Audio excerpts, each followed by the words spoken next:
ও hello aunty, এই চারা গাছগুলোর দাম কত? এক্সকিউজ মি, তোমার আমাকে দেখে আন্টি বলে মনে হচ্ছে? তোমাকে আন্টির মতো দেখতে লাগছে তাই আন্টি বলেছি। বেশি না বকে বলো এই গাছের চারার দাম কত? আচ্ছা, তোমাকে না আমার কেমন চেনা চেনা লাগছে। তুমি আমাকে কিভাবে চিনলে? তুমি জিয়া না? তুমি আমার নাম জানলে কিভাবে? জিয়া, আমি তোর কলেজ ফ্রেন্ড পায়েল, মনে পড়ছে না তোর? পায়েল? না, আমার তো মনে পড়ছে না। আরে তোর মনে নেই? আমরা একসাথে ক্লাসে বসতাম, একসাথে টিফিন খেতাম, মনে পড়ছে না তোর? পায়েল ভট্টাচার্য? তুই পায়েল? হ্যাঁ রে, আমি পায়েল। জিয়া, তুমি ওকে চেনো নাকি? না না, এটা হতে পারে না। মনোজ, এটা তো আমার ব্যাড লাগছে, আমি ওকে চিনি। আমি তোমাকে বলেছিলাম না ওই পায়েলের কথা, যে কলেজে বড় বড় কথা বলতো। ও এমনও বলতো যে ও অনেক পড়াশোনা করতে চায়, দেশের জন্য অনেক কিছু করতে চায়, কিন্তু দেখো এখন ওকে পুরো আন্টির মতো লাগছে। যাক, ভালোই হলো, একজন চেনা জানা মানুষ পেয়ে গেলাম, কিছু কম সম করেও নেওয়া যাবে। বল, এই চারা গাছটার দাম কত? জিয়া, তুই আমাকে ভুল ভাবছিস, আমি এখানে চারা গাছ বিক্রি করছি না। ও আন্টি, আমার গার্লফ্রেন্ড তোমাকে ভুল ভাবছে না, ও ঠিকই ভাবছে তোমাকে। ওর তোমাকে নিয়ে অনেক ভুল ভাবনা ছিল। ও ভেবেছিল যে তুমি জীবনে অনেক কিছু করতে পারবে, কিন্তু আজকে পুরোটাই ক্লিয়ার হয়ে গেল। যা বলেছো মনোজ, ও আমাকে অনেক মিথ্যে কথা বলতো। শুধু আমাকে না, আমাদের কলেজের সব ফ্রেন্ডকেও মিথ্যে কথা বলতো। আরও এটাও বলতো ও নাকি দেশের জন্য অনেক কিছু করবে, কিন্তু এখন দেখো একটা 150 টাকার শাড়ি পরে এই নার্সারিতে দাঁড়িয়ে আছে, নিজেকে বড় মহারানী ভাবছে। জিয়া, তুই আমার কতদিনের বান্ধবী, আর আজ কত বছর পর তোর সাথে আমার দেখা হলো, আর দেখা হতেই তুই আমার সাথে এরকম বিহেভ করছিস। আমি একটা শাড়ি পরে আছি বলে আমি আন্টি হয়ে গেলাম? ও হ্যালো, এটা না তোর ওই পুরনো যুগ না, এটা 2026 চলছে। আর আজকের দিনে এরকম গাইয়াদের মতো কে শাড়ি পরে? আমি আর তুই একই কলেজে পড়তাম, আর আজ তোর ড্রেস দেখ আর আমার ড্রেস দেখ, তুই একটা শাড়ি পরে আছিস, কত বাজে লাগছে তোকে। যা বলেছো জিয়া, গাইয়া কোথাকার।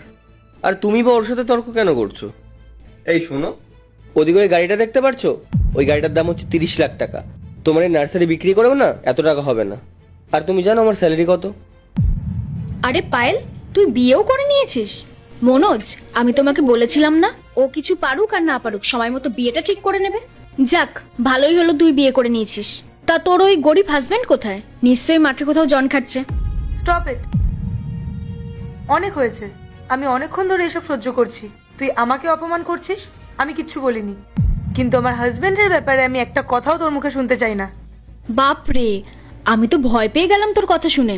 তা কে তোর ওই হাজবেন্ড যার জন্য তোর এত খারাপ লাগছে? ডাক তাকে, আমিও দেখি কে সে। এরপর কি হলো সেইটা দেখার আগে এই দুইটা ছবির ভিতর থেকে যে কোনো একটা ছবিকে ভালোবেসে থাকলে ভিডিওতে লাইক করে চ্যানেলটি সাবস্ক্রাইব করে দাও। আর যদি না করো তাহলে আমি বুঝবো তোমরা ছবি দুইটাকে ভালোবাসো না। আর কমেন্টে লিখে দাও আমিন। যে তোকে এরকম একা একা ছেড়ে রেখেছে। আর আমার বয়ফ্রেন্ডকে দেখেছিস, সবসময় আমার সাথেই থাকে। আর তুই জানিস আমার বয়ফ্রেন্ড কত বড় লোক, কত বড় একটা কোম্পানিতে ম্যানেজারের জব করে, কত সম্মান ওর। ছাড়, বাদ দে, তোকে এত কিছু বলে লাভ নেই। তুই তো সামান্য এই নার্সারিটাই চালাস, আর তোর হাজবেন্ডও সেরকমই কিছু একটা করে। জিয়া, আমি অনেকক্ষণ ধরে তোর অপমান সহ্য করছি। আমি এখানে আমার হাজবেন্ডের জন্যই অপেক্ষা করছি। ও একটু বাইরে গেছে, আর হঠাৎ করে আমার এখানে তোর সাথে দেখা হলো। আমি ভাবলাম পুরনো বান্ধবী, বেশ কিছু পুরনো কথা হবে, কিন্তু তুই তখন থেকে আমাকে অপমানই করে চলেছিস। এই দেখ, তোর এরকম ড্রামা না বন্ধ কর। আমি না তোকে ফ্রেন্ড মানি না, তুই সবসময় নিজেই আসতিস আমার সাথে ফ্রেন্ডশিপ করতে। আমি না তোর মতো মেয়ের সাথে ফ্রেন্ডশিপ করতে চাই না, বিকজ আমার স্ট্যান্ডার্ড তোর থেকে অনেক হাই। জিয়া, ছাড়ো। ওর সাথে কথা বলে আমাদের সময় নষ্ট করার কোনো প্রয়োজন নেই, আর ওর থেকে কোনো ডিসকাউন্ট নেওয়ারও প্রয়োজন নেই। ডিসকাউন্ট হয় গরিবদের জন্য, বড় লোকদের জন্য না। আর হ্যাঁ, তোমার যত দাম প্রয়োজন তুমি ততটাই রাখো, আমরা দিয়ে দেবো। দেখো, আমি আবারও বলছি, তোমরা মুখ সামলে কথা বলো, না হলে কিন্তু ঠিক হবে না। ঠিকই তো বলছি আমরা, কি করবি তুই? একদম চুপ থাকবি। পায়েল চলো। আরে মনোজ, তুমি এখানে? আরে sir good morning sir. Sir, একটু ভুল হয়ে গেছে। আমি ভেবেছিলাম ওই নার্সারিতে কাজ করে, কিন্তু আমি জানতাম না যে ও আপনার বাড়ির মেইড। জিয়া, ও স্যারের বাড়ির মেইড। আচ্ছা, ও তোমার বসের বাড়িতে মেডের কাজ করে? ওয়াইফ হয় ও আমার। আর আমি অনেকক্ষণ ধরে দেখে যাচ্ছি তোমরা দুজন মিলে ওকে কিভাবে অপমান করে যাচ্ছ। ওয়াইফ? হ্যাঁ, ও আমার ওয়াইফ, আর এই শহরের ডিএম। কি? ও ডিএম? হ্যাঁ, একদম ঠিক শুনেছিস। আরে পায়েল, আমি তো তোর সাথে একটু ইয়ার্কি করছিলাম। আর আমি তো জানি তুই জীবনে অনেক কিছু করতে পারবি, আর আমি আমার বয়ফ্রেন্ডকেও সেটাই বলতাম যে আমার বান্ধবী অনেক কিছু করতে পারবে। বান্ধবী? কে বান্ধবী? তুই তো আমাকে বান্ধবী বলে মানিস না। তুই তখন থেকে আমাকে অপমান করে যাচ্ছিলি, আর তার সাথে আমার হাজবেন্ডকেও অপমান করছিলি। আমার হাজবেন্ড না একটা অনেক বড় কোম্পানি ওন করে, যেটাতে তোর ওই বয়ফ্রেন্ড কাজ করে। আর আমি যেটা বলেছিলাম জিয়া, আমি সেটা করে দেখিয়েছি। আজ আমি ডিএম অফিসার হয়ে গেছি। আর তুই তুই একদম বদলালি না জিয়া, তুই সেই আগের মতনই রয়েছিস, অহংকারী। পায়েল, প্লিজ আমাকে ক্ষমা করে দে। এই শোনো, এত নাটক করার কোনো প্রয়োজন নেই। আমি অনেকক্ষণ ধরে দেখে যাচ্ছি তোমরা ওর সাথে কিভাবে কথা বলে যাচ্ছ।